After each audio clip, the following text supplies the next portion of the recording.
They're not in the lineup today? What the fuck? Who's not? Realmuto. Realmuto's not? The red hot bat. Yeah, that guy's been on fire. Yeah. I just need you to get a run in, man.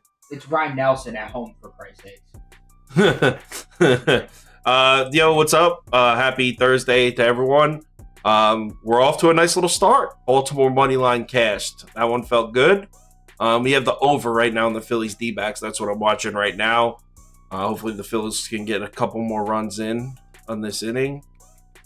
Anyway, so this slate kind of sucks.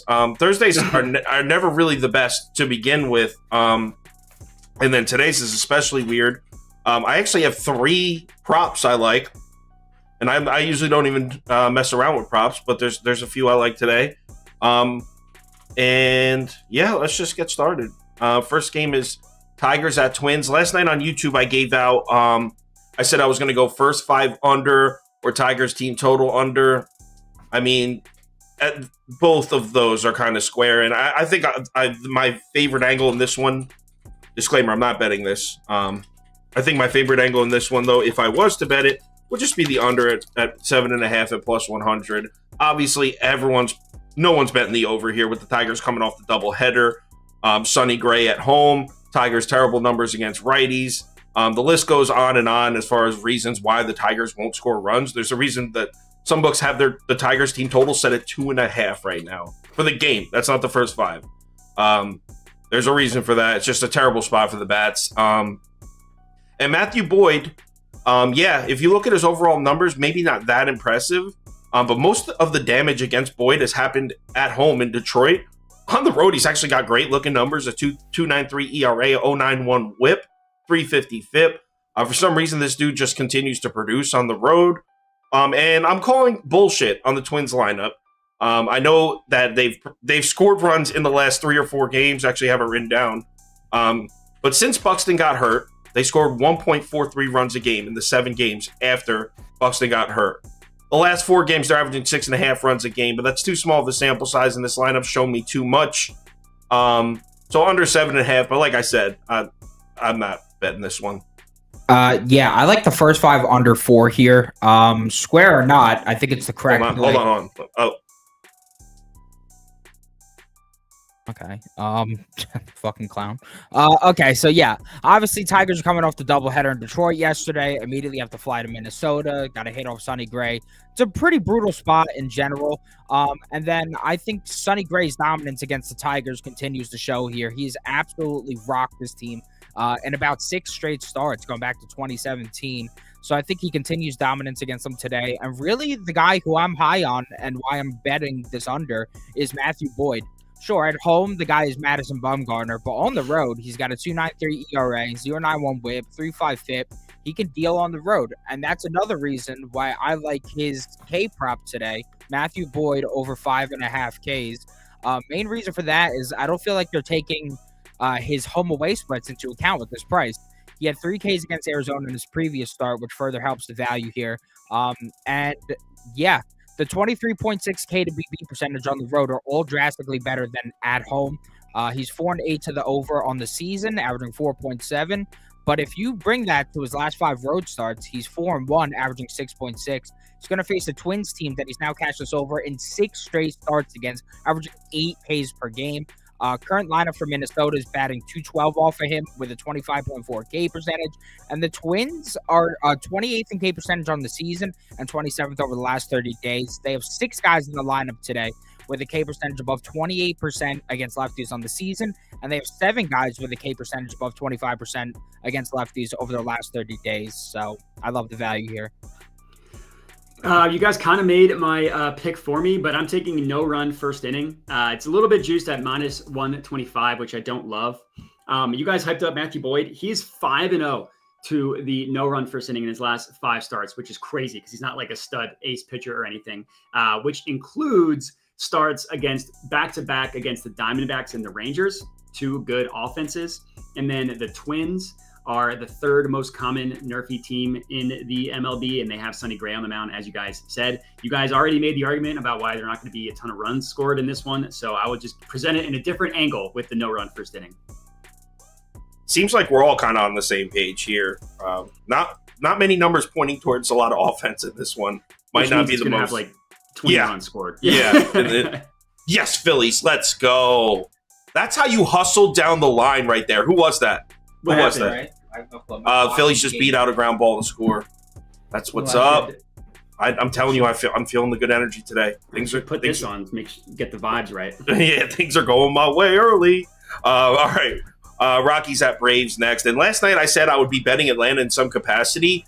No, I don't want to. Obviously, I can't sit here and talk about how I'm fading the Tigers bats because of coming off the doubleheader and then not even mention it for the Atlanta Braves, the team they were playing. This is actually one of the ones I have a prop in. I'll run through the numbers real quick because if you're just going by on paper, the Braves should slaughter Colorado in this spot. Let's take the doubleheader out of our brains for a second and just pretend it's not, for argument's sake. Kyle Freeland, wow. So the Braves have solid career numbers against him to begin with, a 922 OPS. His last 5 road starts, Freeland, 5.86 ERA, 2.6 home runs per 9, 2.6, and a 693 FIP. So he's been terrible on the road recently. The Braves, the last 7 lefties they've seen, second in WRC+, second in isolated power, first in average, and a 3.6 home runs per 9. So you got Kyle Freeland, who in his last 5 road starts, giving up a lot of home runs against the Braves in their last 7 games against lefty starters, hitting a lot of home runs. Again, if it wasn't for that doubleheader, I would lay Atlanta -1.5 hard as hell. So if you're not the type of person that gives a shit about the doubleheader, I would bet Atlanta. What I am going to bet, though, there's actually more numbers here that points to the Braves. Bullpen's got the huge edge. How about we just cut it all short and I say, trust me when I say every single number points towards a dominant Braves win. But I'll put the prop up now. I'm going with my man Tovar. Over 1.5. HRR. That's hits. Oh, no, HHR. I'm sorry. No, it is HRR. I wrote HHR in my thing. Whoops. Probably look like an asshole. Hits, runs, and RBIs at +135. Put that on the screen in the right spot. Okay. So if you remember, the reason that we backed the Braves in Smith Shawver's first start was we loved his splits against left-handed bats. He was absolutely dominant against left-handed bats in the minor leagues. Like, practical joke, good.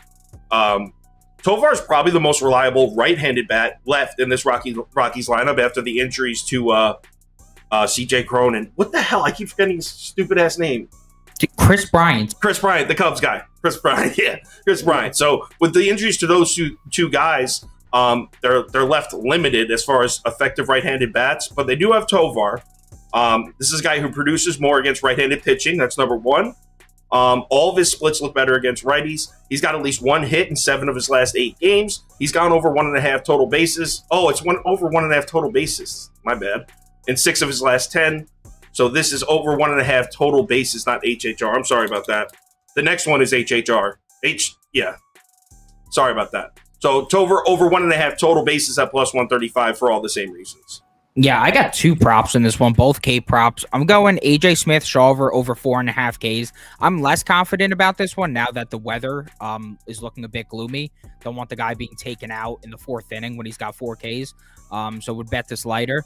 And then I also like Kyle Freeland under 3.5 Ks. So let me talk about Smith Shawver first. He had a 12.3 K per 9 in the minors, 164 OBA, 0.94 whip. He was absolutely dominant. And as we mentioned on the video that we made for his first start, the dude just dominates lefties. Lefties in the minors against him, 6 of 51 with a 43.1 K to BB percentage. That is absolutely insane. And it's great to hear when you're about to face a Rockies lineup that's starting 6 lefties regularly. Not only are they starting 6 lefties regularly, but they've been striking out at a hellish rate. Last 7 to 8 true starting right-handed pitching to face Colorado went over their total, averaging 7 Ks per game. There's 6 guys in the Rockies lineup today with a 23K percentage plus against right-handed pitching and 5 with a 26K percentage plus against righties. Our boys at ballparkpal.com are projecting for 5.2. I think he hits the total, and this is a nice buy low spot, only getting 2 against Washington. Washington doesn't strike out against anybody. And then on the other side, we got Freeland. This guy's got a 3.1K percentage on the road in his last 3 starts. You heard that correctly. 3.1. He has 2 combined Ks in his last 3 road starts. And then on top of that, he's got to face Atlanta.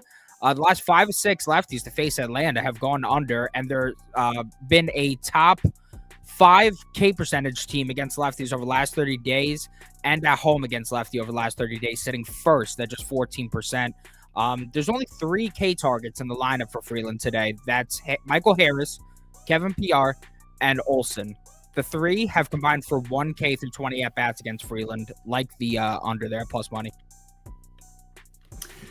Yeah, so I didn't have a great feel for this one. So it's going to be a pass, or I'll be honest, I don't hate just a sprinkle on the Rockies money line. Everything you said about the Braves, I really don't disagree with. I can't disagree with because they're stats, but it's just sorry, the doubleheader just scares me off, and I always try to look for scheduling spots where you can kind of fade a team or something that seems obvious. And they're at plus 210 at like Barstool and all the different Cammy books, and I just feel like, you know, the pitcher for the Braves is obviously a stud. I'm not arguing that, but I'm not quite ready to buy him yet. His velocity was down in his first start, like in the mid 90s, when he's normally at like high 90s, and he hasn't given up a run in any of his innings pitched so far, which is obviously scary. So to be honest, I don't have a lot of numbers and data to back this one up. It's really just kind of one of those things where baseball's crazy. The Braves just played a doubleheader yesterday. They're starting a 20-year-old rookie who started the year in Single A, who does have electric stuff, but prior to this year wasn't great. So obviously he put it together and he figured some stuff out. But I'm just not quite ready to buy the 20-year-old top 5-star prospect for the Braves, even though it's not like he's going against the best lineup in the MLB. But for plus 210 for a team's money line, why not? I'll sprinkle. All right, so if you're feeling risky and want to take a shot with the Rockies, fade that doubleheader. Move on to the next one. Angels at Rangers. How could I even... It's with Eovaldi versus Ohtani. I mean, those games with the elite ace pitchers matched up against each other, especially when there's a rivalry aspect to it, it just feels like such a coin flip. It was for the same reason I passed on Mets-Yankees the other night when it was Cole Verlander. It's like anything could happen. The game could go over, it could go under. Either team could win. I was really having trouble finding angles. So I will say, I know people in the comments are saying Angels, Toast likes Angels. I'm going to say Texas or pass, and it's most likely a pass for me. Overall, I just think Texas is a better team, and they're at home. I know the Angels have the bullpen edge. I know it's Shohei Ohtani. But actually, Shohei Ohtani doesn't have good numbers in his trips to Texas. You know what? I have them written down. Why not read them to you? Instead of just trying to freestyle it here. Where's Ohtani? All right, so... Okay, so Ohtani has 4 career road starts at Texas. He owns a 5.66 ERA. And that's against the old Texas Rangers lineups, not this Texas Rangers lineup that's arguably top 2 or 3 in baseball. Ohtani has also struggled on the road against left-handed bats. Rangers have a bunch of those. So you can definitely find angles to fade Ohtani here. And then Eovaldi, his last 2 starts against the Angels, 13 shutout innings. But again, I don't want to make it seem like I'm trying to sell you on Texas because I'm probably not even betting it. I'm sure I'll put some kind of irresponsible parlay down that has Texas money line in it. But who's this? Oh, my bad. I thought Scheffler was birding again. Scheffler is on a rampage right now. For anyone who bet the U.S. Open, Scheffler birded 5 of his last 8. So yeah, Texas or pass for me. Go ahead, Prop Hero. Yeah, this is simple. Give me the Rangers team total over 4. This is just way too low a price to back this Rangers offense at home. Sure, they sputtered the first 2 games of the series, but I like to exploit Ohtani, who just isn't looking that great lately. Over his last 8 starts, he's got a 4.88 ERA, a 2.1 home runs allowed per 9, and a 5.15 FIP. And I'm really concerned for him in this spot. His worst spot as an ace has been on the road against left-handed batters, and over his last 3 starts, those numbers have been horrendous, posting a 4.31 WOBA, 6 home runs allowed per 9, and a 9.83 FIP. That's flat out alarming when facing a Texas lineup that not only starts 6 left-handed batters, but is one of the best home offenses in all of baseball against righties. And Ohtani's 4 road starts against Texas, as Kyle said, he owns a fat 5.66 ERA, and none of those previous offenses are the Texas offense of this year. These dudes are absolute wagons. I think Texas can get to him early and have to inflict minimal damage against that Angels bullpen. Rangers are 13-4-1 to this over in their last 18 home games. Happy to fade Otani here. Only reason I'm not betting Texas is because I don't want to predict whether Eovaldi gets hit up or not. Angels offense is red hot right now. Not looking to fade him. Cool. Yeah, I like your guys' angle on the Texans. I am taking Eovaldi to go under 6 strikeouts. It's at -115 at WinBet. If you want to take under 6.5, obviously a little bit safer. It's juiced all the way up to -145, which I didn't think was worth it. I'm not necessarily fading Eovaldi as a pitcher. Like, I think he's going to give up a ton of runs, but he's not great as in terms of like a strikeout pitcher. He's got a below average strikeout rate, like less than 1 per 9. He's got a swinging strike rate of 11.7%, which is like the middle of the pack, which is fine. Angels, if you look at just on the year, they're top 10 in strikeout percentage against right-handed pitchers. But if you just isolate that to the last 14 days, which is kind of what I like to do when I look at batters, they're middle of the pack. They're not like a non-strikeout team. They're not the Nationals, but they're also not at the top either. They're not the Rockies. They're exactly 15th, middle of the pack, while being 9th in WRC plus. So I think that Eovaldi, he could still pitch, 7 innings, giving up 2 earned runs, something like that. But I'm fading his strikeouts. Cool. You see Stephen Harrison in the comments. He likes Texas. All right. So it seems like we do have some support on the Rangers in the comments. I don't like the Rangers enough to go to war with anyone. If I disagree with Toast and I feel strongly about it, I will go at it. But I don't like it enough to fight him on this one. So let's move on to the next one. Pirates at Cubs. Jesus Christ. I guess Pirates are pass. I told you the slate sucks. I told you. I guess Pirates are pass. I mean, I want to fade the Cubs so bad, truly, because with Marcus Stroman on the mound, everyone's going to be betting them. But I like how Johan Oviedo's look solid in 2 straight starts. And on paper, he's pitching against the Cubs. So on paper, he should dominate this lineup. This lineup can hit righties. The problem is the Cubs have now scored 21 runs in the last 48 hours, which kind of just makes me take all the notes I have on my metaphorical desk and just throw them off because I have no fucking clue what's going on with this team. This was the worst lineup in baseball against righties for like a month and a half, not a week. This was the worst lineup in baseball against righties for a long time, and now they're scoring 21. They're over 10 runs a game the last 2 nights. I had Cubs team total under last night, so it hit me right in the feels. I don't know what to do. So I would say Pittsburgh or pass. My angle will be, I guess, 2 games isn't enough of a sample size to throw out what we've seen from the Cubs in the last 6 weeks. I guess. I don't know. Can't back Chicago against a righty at this price, nor can I fade Stroman in his current form. Gonna pass. I will take the under on this one. I got the under 7 runs. That's at -115 at BetMGM. It's a low number, 7 runs, obviously super low. So I'll take the cheese and take the under on a low total. Our friends at Ballpark Pals, you mentioned, has this as the worst weather game of the day in terms of runs being scored. You guys already mentioned Stroman on the mound for the Cubs. And the Cubs offense, like the Pirates pitcher is a little bit scary, but I still don't trust the Cubs offense. 4th worst WRC plus in the last 14 days, which I like to highlight kind of like the last 10 to 14 days, specifically looking at bats. So I will fade both of these offenses in this one, -115. Yeah, I mean, on paper, that should hit.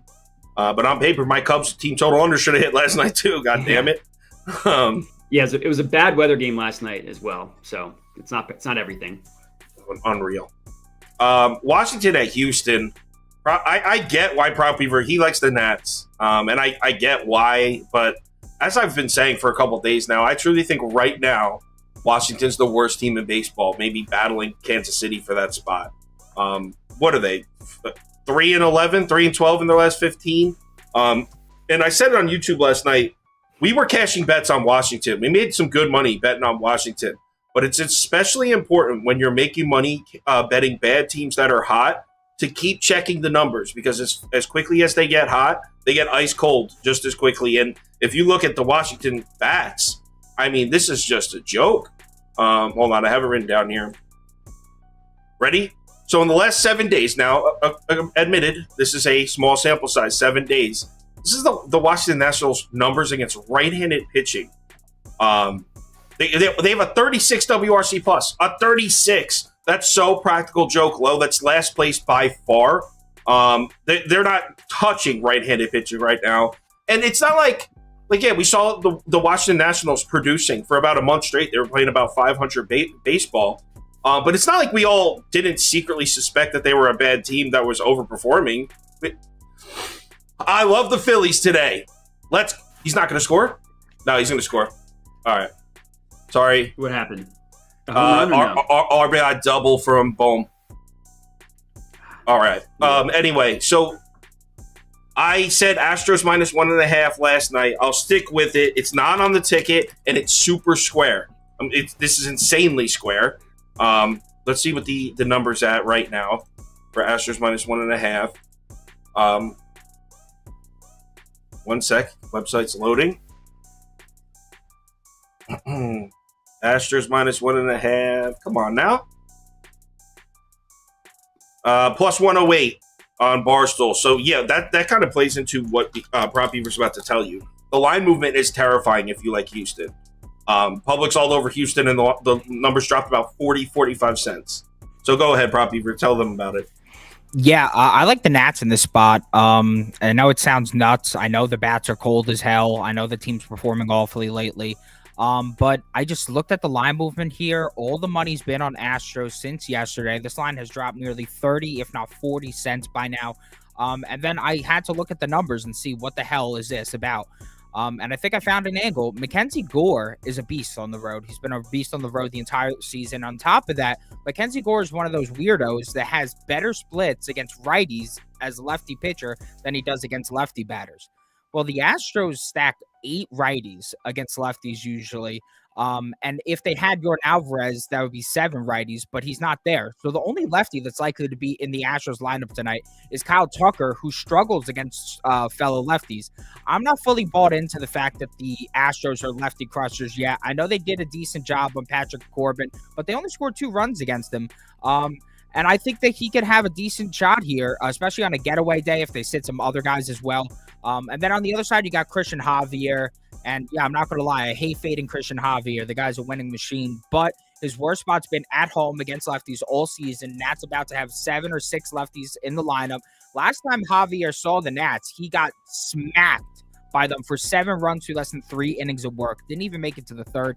Not saying that they kill him here today, but if they can even get a few runs off of him, I like our chances. The high leverage arms in the Nats bullpen are rested. I think they can do enough to avoid the sweep here, and I'm willing to take a chance at that big plus price.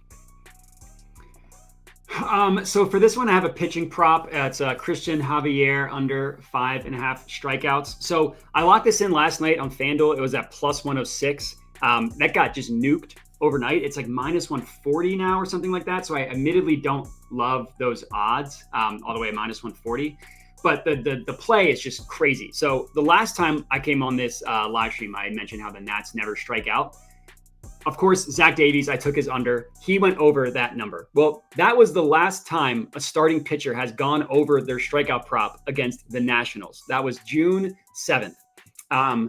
June, I forget the exact date, but it was a long time ago, over a week ago.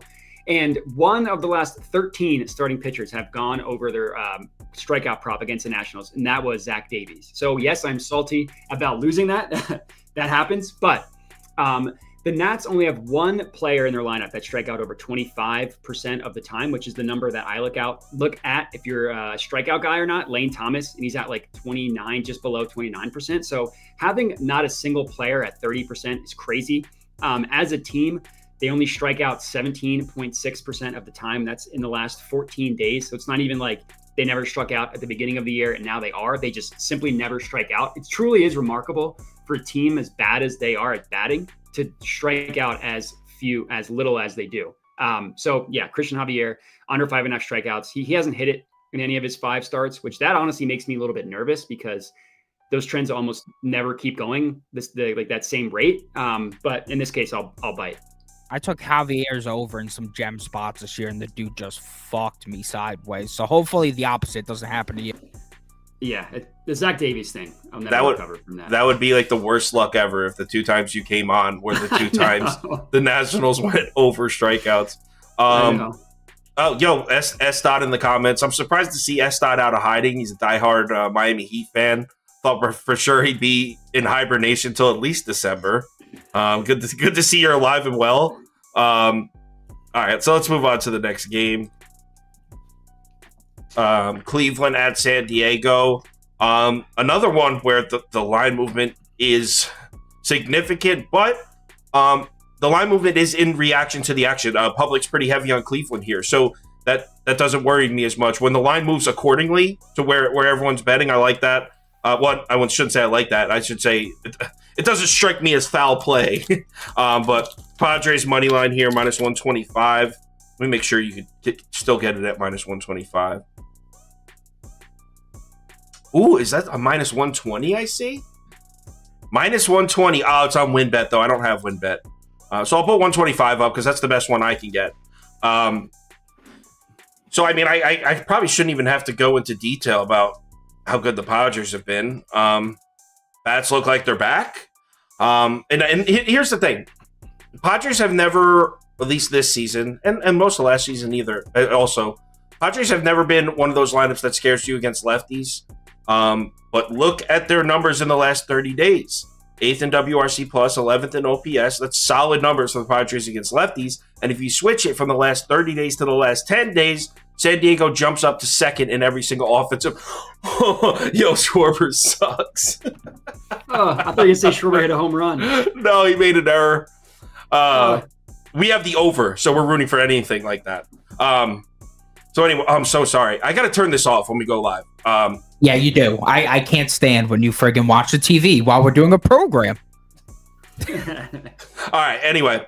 So the Padres, if you switch in the last 10 days, second in every offensive category. They are hitting lefties recently. And if you take a look at Logan Allen's stuff, that's a pitcher for Cleveland. He's got great numbers on the road, like excellent numbers. 1.90 ERA, 2.43 FIP. Absolutely dominant numbers on the road for Logan Allen. But look at his 4 road starts. I mean, which of these impress you? Twins, Orioles, White Sox, Red Sox. I mean, I'm not saying we completely discredit the good road numbers, but I'm not throwing him a parade for it. I think he's a solid pitcher. I'm not sold enough to think he'll shut down a suddenly red-hot Padres lineup. And I know Ryan Weathers is terrifying. That's the reason for the line drop, too, by the way. I should have mentioned that before. Darvish was supposed to pitch. That's a run. And now it's Ryan Weathers.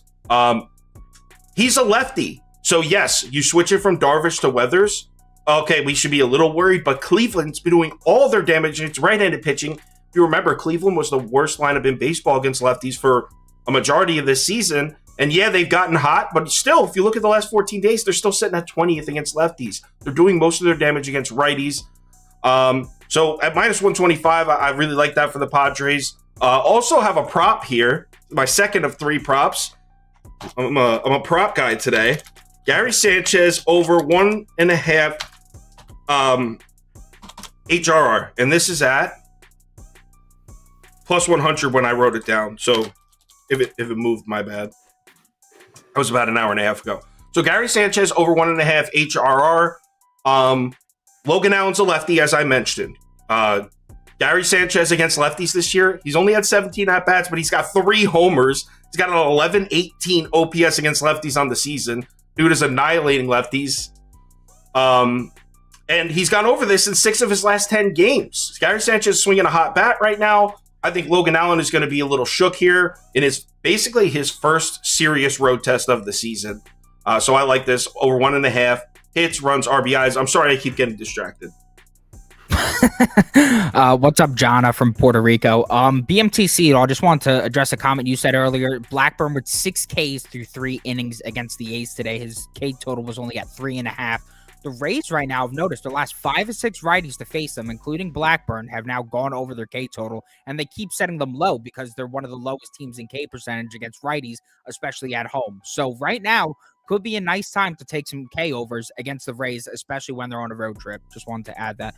I don't really have much else to add for this game. You pretty much nailed everything home. I'm not the most confident in this. Ryan Weathers, not a guy I'm looking to back. But he did look good in the beginning of the season against some easier competition. He's faced some rough competition as of late, and maybe this is a nice buy low spot.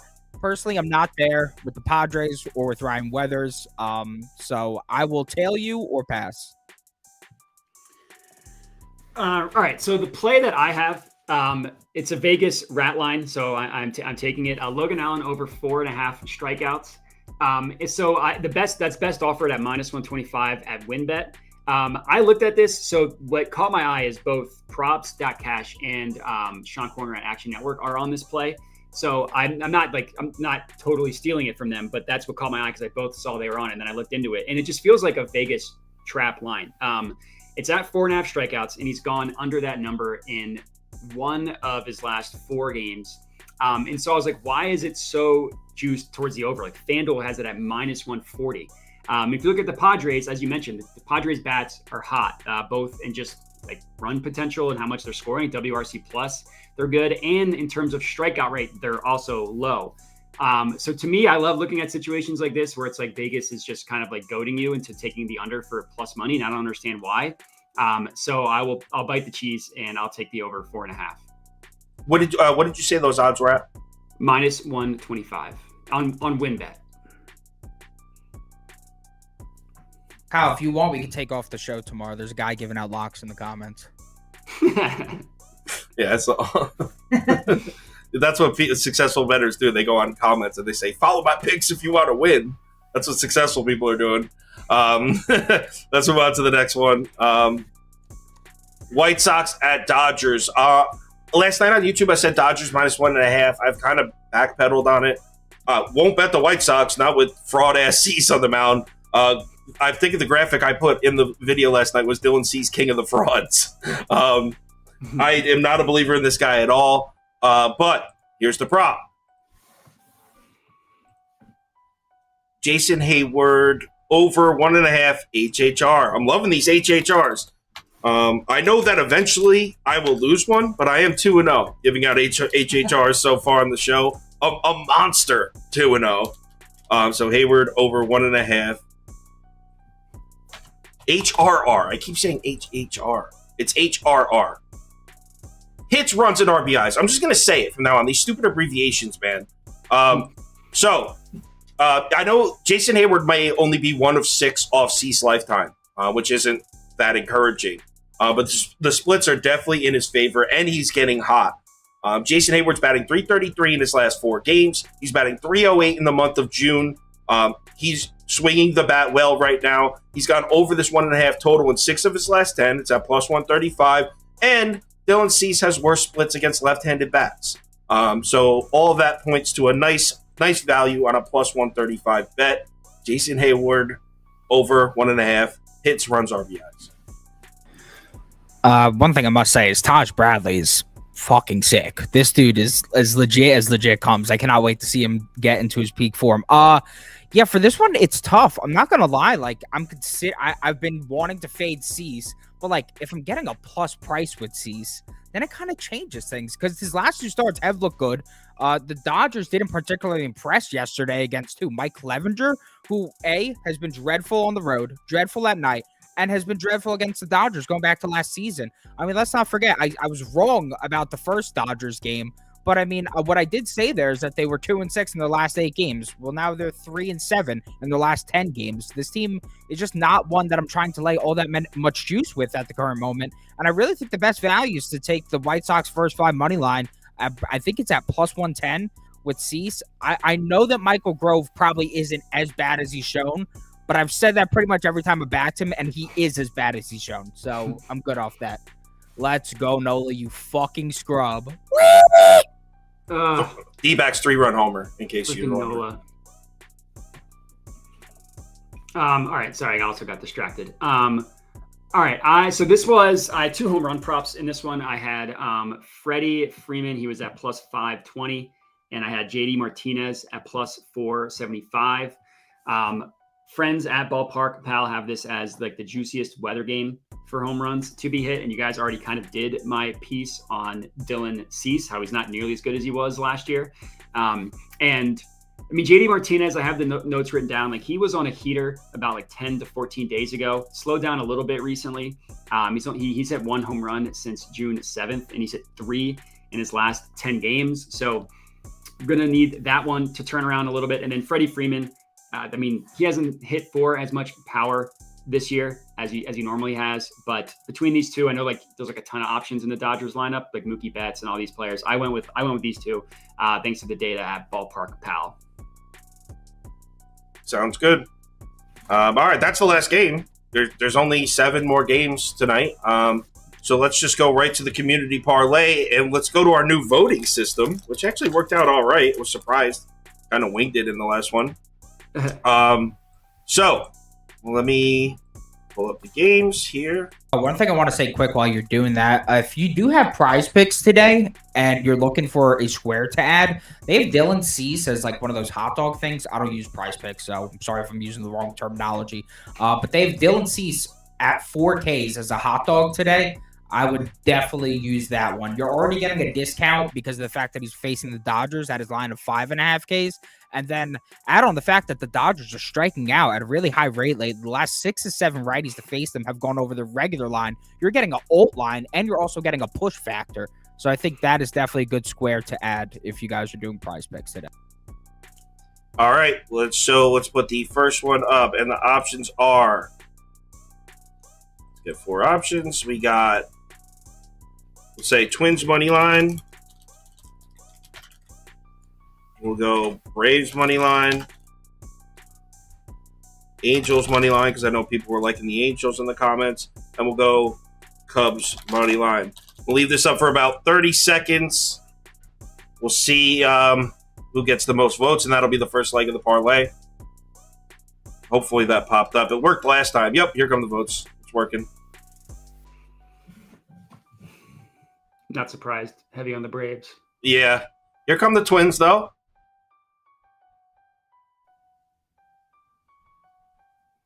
Damn, that over was a good call. That was all Prop Beaver's pick, this over. He said, when he was doing notes on this game last night, this Phillies D-backs, he said, Phillies D-backs over might be my favorite pick of the week. And that was his exact words, and it's looking great so far. Yeah, hopefully. Yeah, I mean, I just don't trust Nola. So and Ryan Nelson, of course, as well. And I mean, Phillies bats have been hot, especially this series. They've been crazy, and Diamondbacks have been good too. So. Yeah, I don't know what it is about Ryan Nelson at Arizona, but the guy cannot pitch for shit. And then on the road, all of a sudden, he's like a top 25 pitcher. Weird. It's tough when that's your home stadium. Yeah. All right, and the first poll's up. Braves money line is the first leg. Let's go to the second one. People were voting for the Twins, so I'll add the Twins back in there to give people a chance if they really want that in. Twins money line. Let's get the Astros money line in there. Padres money line. If enough people vote for an option where it gets second, I'll give it another chance. You know what I mean? I feel like that's a smart way to do it. We're kind of learning as we go here. That makes sense. All right, second poll is up for the second leg. Twins, Astros, Padres, Dodgers.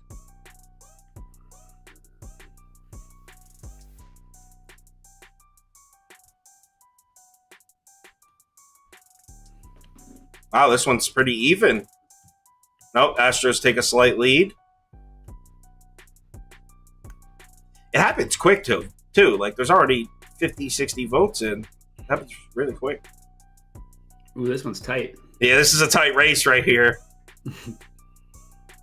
Twins take the lead. I wish we could bet on this. I know, right? I'm actually pumped for this because during the NFL season, the Sunday morning show, it's a lot of people, over 1,000. And the votes to gauge where the public is, they're going to be crazy on those Sunday morning NFL shows. That's true. And there's nothing like a favorites parlay for an NFL Sunday. Right. And the thing is, in NFL, there's a lot more people that are more confident with their opinion. In the MLB, there's a lot of people here who are like, hey, I don't know anything about baseball. I just follow these guys. In the NFL, everyone has an opinion.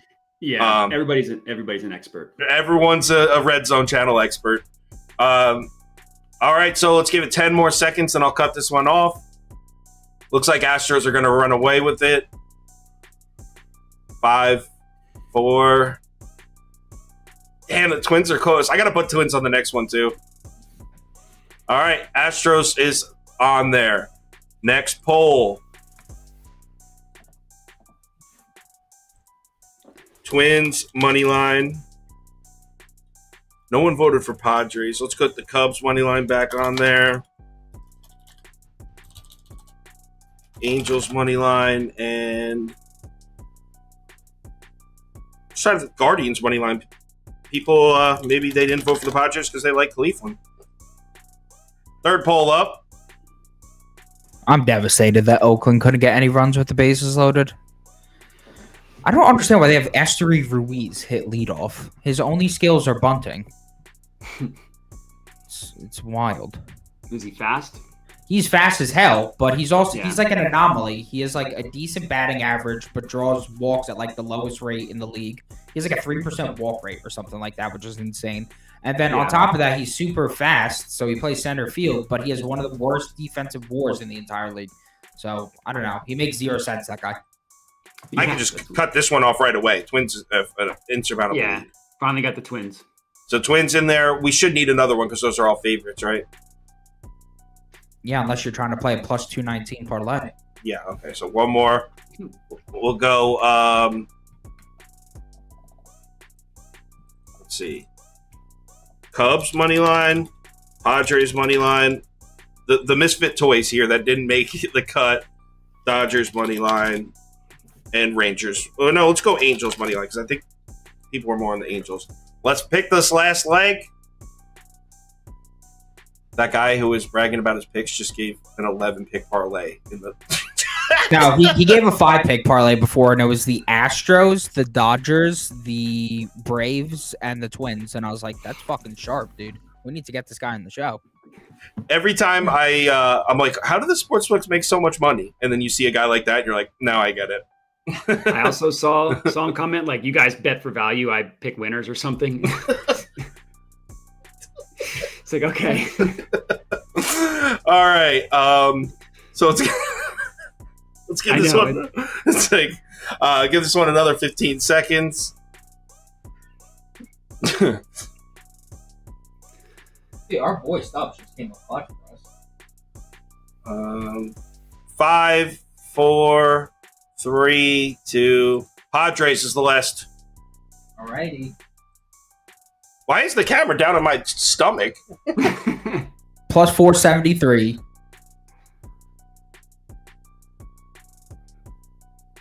I don't know what the hell this camera's doing. This new camera like follows me.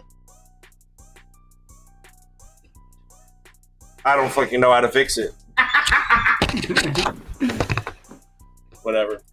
So this community parlay, it's like this high-tech camera that follows me around, but I can't control it because it's supposed to just follow my face. I don't know. Can't trust robots. Give me the legs, please. It's the Twins, the Astros, the Braves, and the Padres. There's no way this hits. What's the odds? Plus 473. Plus 470. It's a lock. All right. Thanks for joining. Tomorrow, Friday, we'll be back. I think Toast is joining tomorrow, 4 p.m. Same time as always. Everyone, let's bet responsibly tonight. Have yourselves a good one, and we'll see you tomorrow. So, yeah. Thanks for watching. Except go Bill.